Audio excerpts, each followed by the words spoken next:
여러분 안녕하세요. 쌤서희TV 최서희입니다. 오늘은 2026학년도 고3 전국연합학력평가 5월 학력평가에 나온 굉장히 참신하면서도 되게 재밌었던 고전소설 한 편을 가지고 왔는데요.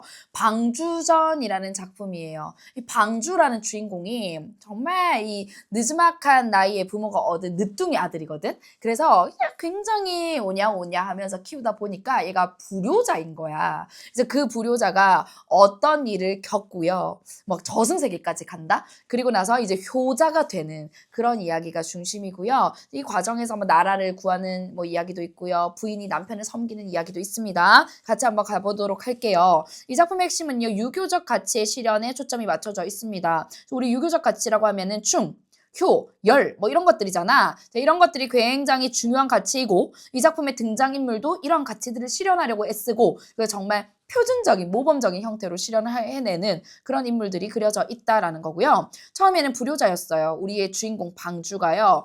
염라대왕을 만나고 나서 납작 엎드리게 되면서 이제 효를 실천하는 그런 불효자 방주의 변신 주목해 주시고요. 또 방주의 부인, 얘 부인을 정말 잘 얻었어. 이 부인이요, 남장을 하고 나라를 구해냅니다. 또 충의 사상과 또 관련이 있는 거죠. 이 과정에서 또 재미 요소가 빠질 수 없는 게 바로 고전 소설에 자주 등장하는 초월적 존재의 도움이 있다라는 얘기. 바로 전체 이야기를 한번 수록된 장면 중심으로 가져와 봤습니다. 같이 가볼게요. 여망이, 여러분 여망하면요. 저승의 왕이거든. 염라대왕인데요. 우리 저승의 왕을 여망이라고 하고요. 바다의 왕을 용왕이라고 하죠. 동해 용왕 이런 말 들어봤죠. 그리고 또 하늘의 왕을 그렇지 옥황상제라고 얘기합니다. 이 정도는 알아두면은 고전소설 장면 파악이 좀 쉽게 돼요.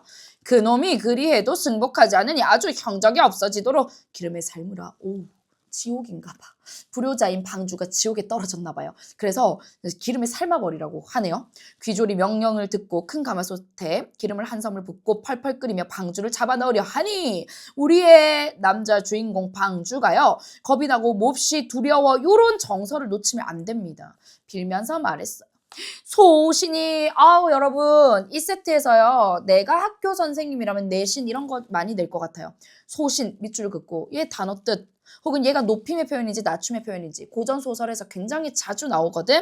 근데 그 장면들 이 장면 안에 그런 1인칭 대명사가 되게 많이 나와요. 그래서 제가 나올 때마다 알려드릴게요. 소신은 1인칭 대명사입니다. 신하가 임금 앞에서 자신을 낮추는 표현입니다. 어리석어 부모의 말씀을 거역했더니 이제 불효한 죄로 자 불효자라는 거 나왔죠. 그 죄로 형적도 얻게 되었사오니 어찌 저의 죄를 모르겠습니까? 염라대왕의 넓으신 덕택으로 다시 세상에 내보내 주옵시면 개가 천선에서 부모를 지성으로 섬기겠나이다. 바라건대 소신의 죄를 사해 주옵소서. 만일 말처럼 아니하거든 다시 잡아들여 즉시 삶으소서. 일단 한 번만 봐주세요. 제가 효 다 할게요. 이렇게 얘기를 하는 거야. 방주가 이렇듯 말하면 눈물이 비오는 듯 했다. 여망이 그제야 불쌍히 여겨 특별히 용서를 해줍니다. 여망이 이제 용서를 해줘요. 네가 이미 죄를 알고 깨달았으니 10분 헤아려 놓아주겠노라 하시며 이제 황건 역사는 장수를 얘기하는 거야. 힘쓰는 사람. 이 저승세계의 장수인 거죠. 황건 역사에게 명령했어. 저놈을 다시 풀어주어라 이렇게. 그래서 이 황건 역사가 그 명령을 듣고 나서 뺨을 딱 때리니까 얘가 이제 완연한 사람의 몰골이 되면서 황천강에 이르러 방주를 발로 딱 밀어차서 물에 빠뜨렸어요. 그러니까 얘가 정신이 아득해지면서 몸에 소름이 딱 끼치면서 마음이 전율해서 이게 꿈인지 눈이 캄캄하고 살이 다 아프며 뼈가 녹는 듯 그렇게 느껴졌다는 거야. 정녕 죽었다가 다시 살아난 듯 황연대각해서 갑자기 이제 깨달으면서 전일 부모 앞에서 하던 일을 다 뭐예요? 뉘우치고 반성하는 거죠. 여러분 이 황연대각이라는 것도 단어 뜻도 내신 문제에서는 출제하기 좋거든. 우리 모의고사 학력평가가 내신에 반영이 많이 되잖아요. 그럴 때 단어 뜻 무시하면 안 됩니다. 환하게 모두 이 깨달을 각이야. 다 깨달음이란 뜻이야. 갑자기 다 깨달은 거지. 그러면서 죄를 뉘우치게 되고 마음에서 효심이 막 뿜뿜 솟아나면서 부인 정씨야. 그러니까 방주가요. 부인을 정말 잘 뒀어. 정씨가 있는데 정씨가 그동안 부모님께는 효를 다해야 합니다. 뭐 이런 얘기를 했었단 말이야. 이제 그거에 대해서 얘가 깨달음이 오니까 맞네. 내 부인이 했던 말이 당연하네 하면서 스스로 부끄러움을 느끼죠. 얘 뉘우치게 되는 거야. 자, 눈을 떠보니 동창은 아직 박지 않았고 부인 정씨는 등불 아래서 바느질을 하고 있었다. 방주가 일어나 부인에게 절하고 말했다. 내가 어리석어. 전일 부인의 지극한 말씀을 듣지 아니했는데 나 불효했는데 이 말이야. 이제야 과연 깨달았으니 나를 좀 용서해 주시오. 그러니까 부인은 그 말 들으니까 얼마나 기뻐. 남편이 이제 바른 소리 하네. 기뻐하고 담례하면서 말했어요. 군자의 말씀을 들으니 구름을 헤치고 다시 해를 보는 듯해 천첩의 큰 행복인가 합니다. 여러분 천첩 체크하세요. 부인이 자기 자신을 천첩이라고 얘기를 했죠. 이것도 고전소설에 자주 나오는 1인칭 대명사인데요. 자기 자신을 남편 앞에서 낮춰서 얘기할 때 자기 자신을 낮추는 표현이다 라는 거 알아두고요. 얘랑 같은 말이 소첩, 그냥 첩 이런 말로도 나올 수 있습니다. 자, 방주가 부인의 손을 잡고 말했다. 내가 배우지 못해 무식하고 어리석은 일이 많으니 부인이 용서하시고 착한 도를. 자, 여기서 착한 도는 유교적 윤리를 얘기하는 거야. 효를 가르쳐 주시오. 부인과 더불어 부모의 침소로 가서 신성문안하고 새벽에 가서 문안 인사 드리고 땅에 엎드려 울며 말했다. 불초자. 여러분 불초자라는 것도 알아두세요. 자, 불초자도요 고전소설에 되게 많이 나오는 1인칭 대명사인데요. 아들이 부모 앞에서 자신을 낮춰서 쓰는 말이거든요. 그러니까 이게 방주가 불초자라고 하는 순간 아 부모 자식 관계구나. 얘가 이 아들이구나 라는 걸 알 수 있는 단서가 되는 거야. 방주는 전일에 부모의 은덕을 모르고 부모의 마음을 불안하게 했사오니 죄는 만번주가 마땅하옵니다. 하오나 부모의 사랑 덕분에 목숨을 지금까지 보전한 것을 몰랐사오니 어찌 인륜이라 하겠습니까? 지금은 내가 회과 자책했사오니 내가 지금은 이제 잘못을 과오를 뉘우치고 자책하고 그러니까 스스로 꾸짖고 내 과오를 뉘우치고 스스로를 꾸짖으니 부모 슬하를 떠나지 아니하면서 지성을 다해서 길러주신 은혜를 내가 만분의 일이나 갚을까 합니다. 저 이제 효도할게요. 이 말이야.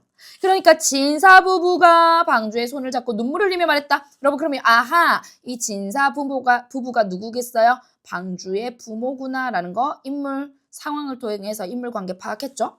자, 네가 저렇듯 깨달은 것은 천지신령이 도심이며 방씨 가문을 빛내게 하고 늙은 우리 부부의 홍복이라는 건요. 아주 큰 복을 얘기하는 겁니다.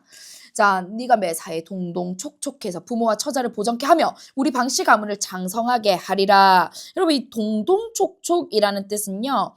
공경하고 행동을 삼가며 조심스럽다라는 거거든요. 조심스러움. 그렇게 행동을 해서 부모와 처자식을 보정케 하고 우리 가문을 창성하게 해라 라는 거죠. 방주 부부가 절하고 물러나와 그날부터 갈성, 진력, 온 힘을 다해서 공양하고 의복지절을 지극히 하며 혼정신성하며. 여러분 여기에 이런 단어 뜻들 그때그때 체크를 해두는데요. 다른 거는 뭐 잘 몰라도 이 혼정신성 정도는 알아야 되겠어요. 얘는요. 밤에는 부모의 잠자리를 봐드리고 또 이른 아침에는 문안 인사를 드린다라는 뜻이거든. 효도의 끝판왕의 모습인 겁니다. 혼정신성하여 거처 출입을 지성으로 돌보니 진사부부와 인근 사람들이 모두 그 효를 보고 칭찬을 한 거죠. 자, 중략 부분 줄거리 이렇게 나옵니다. 방주는 도정부리를 평정하고 그 공을 인정받아 벼슬에 오른다. 이거 뭐예요? 나라를 위해서 또 앞서서 충성을 다했다라는 거 알 수 있죠. 이후 방주는 자 마대영이 일으킨 난을 진압하기 위해서 출정했지만 위기에 처하네요. 포로에 잡히고요. 황제마저 적에게 포위된다. 이제 국가의 위기에 처했을 때 우리 방주의 부인이 나섭니다. 이번에는. 자 여러분 그 중력 부분 줄거리 이후에 갑자기 선관이 나오잖아. 알아두세요. 고전소설의 선관하면요 천상계 존재입니다. 신선이야. 그러니까 선관이 방주의 부인에게 뭘 줬냐면요. 홍포, 붉은 도포자락, 그 도포, 옷을 주고요. 화려한 관을 줬거든. 그러니까 이런 어떤 아이템을 장착시켜 주는 거지. 이 아이템을 가지면 엄청 강력해지는 거야. 파워풀해지는 거야. 이는 천상의 보배라. 장검도 아니들고 불에 들어가도 타지 아니하고 물에 들어도 젖지 아니하는 것이라. 속히 큰 공을 이루라 하면서 얘네들 주면서 야 이거 갖고 가서 네 지금 나라를 구해라 라는 거예요. 그러니까 천상계의 초월적인 존재가 개입을 해서 도움을 주네요. 또 뭘 줬냐면 검을 주고요. 또 뭘 줬냐면요. 이 선자가 붙는 거 알아두세요. 여러분 부채입니다. 부채. 홍선 붉은 부채를 주면서 말했어. 이 부채는 조화가 무궁무진하니 적진을 향해 붙이면 일시에 불이 일어날 것이니 부디 잘 간수했다가 급한 때를 당하거든 붙여라. 그러면 이 부채를 이렇게 붙이면 적진이요 와 불로 활활 타게 만들어 버린다는 거야. 대박 아이템. 자, 국가의 사세가 급박하니 때를 잃지 말라라고 얘기하네요. 성간이 검과 부채를 주고 간데 없으니 부인이 공중을 향해 무수히 절했다. 근데 이제 이 부인이 요걸 받았어. 이 아이템들을. 근데 또 도움을 줄 요소가 하나 더 있어요. 난데없는 백호가 단 아래에서 딱 부인을 기다리고 있어. 부인이 기뻐하면서 백호, 흰 호랑이를 어루만지며 말했어. 네가 나를 위해 왔나 보구나. 자, 한번 그려볼까? 지금 어떤 상황이냐면요. 부인이요. 호랑이를 이 호랑이는 착하게 그리자. 호랑이가 이제 부인을 태워요. 부인을 태워. 근데 얘가 이제 부인이야. 방주의 부인. 근데 남장을 하는 것 같아. 아이템을 다 갖추고 있어. 막 부채도 들고 있고 화려한 관도 이제 쓸 수 있고요. 막 이런 홍포도 입고요. 검도 차고 있고요. 뭐 이제 이런 것들을 써서 나라를 위기에서 구하게 된다는 거지. 이 나 백호 진짜 너무 귀엽게 그려져. 여기서 봐. 부인이 백호의 등에 올라타고 집에 돌아와 부모 앞에 하직하고 또 유부인과 한 낭자가 더불어 작별하면서 말했다. 얘 이제 전장으로 나가야 되니까 작별 인사하겠죠. 그대들은 부모를 공양하시오. 와, 이 부인은 진짜 유교 질서 세계에서는 최고의 부인인 거야. 효를 끝까지 당부하는 거죠. 나는 난군과 함께 죽고자 한다. 와, 이 연려의 정신도 갖고 있어요. 만일 하늘이 도우시면 난군을 만나 무사히 돌아와 이 세상에서 다시 만날 것이고 만약에 하늘이 돕지 못해 그렇지 못하면 지하에서 죽어서 서로 보기를 기약하오니 소첩을 조금 더 생각하지 말고 부모를 모셔 상서의 은혜를 저버리지 마시오. 나는 지금 내 목숨 한 목숨 내놓을 각오가 돼 있다라고 하면서 이제 인사하고 떠나죠. 부인이 눈물을 흘리니 유부인과 한낭자가 또한 슬픔을 이기지 못해 말했다. 효열 부인의 정성은 하늘이 알 것이나 여자의 약한 몸으로 전장에 나가 어찌 살아오기를 바라리요. 이제 영 이별을 면치 못할 것이니 어찌 슬프지 아니하리요 하면서 막 서로 눈물을 흘렸어요. 자, 부인이 그날로 떠나 서평관에 이르니 무수한 적병이 명나라 진영을 에워싸서 철통같이 막고 있는 거야. 일개 여자의 몸으로 어찌하리요. 근데 이 사실 일개 여자의 몸이 아닌 거죠. 백호한테 말했어요. 지금 황제께서 적 진중에 쌓이시어 사직을 보전키 어렵도다. 우리나라 명나라 황제가 지금 명나라 배경인가 봐요. 자, 이 황제가 굉장히 위기에 처해 있다. 내 평생 힘을 다해 나와 함께 큰 공을 이루자. 그리고 난군을 만나게 해라. 라고 백호한테 이제 말을 하는 거죠. 야, 너 나 도와라. 자, 그러니까 백호가 이렇게 듣다가 다시 적 군중에 달려들어 무수히 사람을 막 물어 죽이고요. 부인은 또 가지고 온 연료검을 들어가지고 막 다 죽이고요. 적졸들이 혼비백산해서 일시 흩어졌어. 자, 황제가 적 진중이 쌓여서 거의 죽게 되었는데 문득 찬바람이 일어나며 동쪽에서 한 젊은 장수, 황제의 눈에 이 젊은 장수 누구예요? 부인입니다. 젊은 장수가 딱 들어온 거죠. 몸에 홍포를 입고 머리에는 화관을 쓰고 자, 백호를 타고 공중으로 달려들어 무수한 적병을 물리쳤다. 황제께서 정신을 차려 바라보다가 신하를 돌아보며 물어보았다.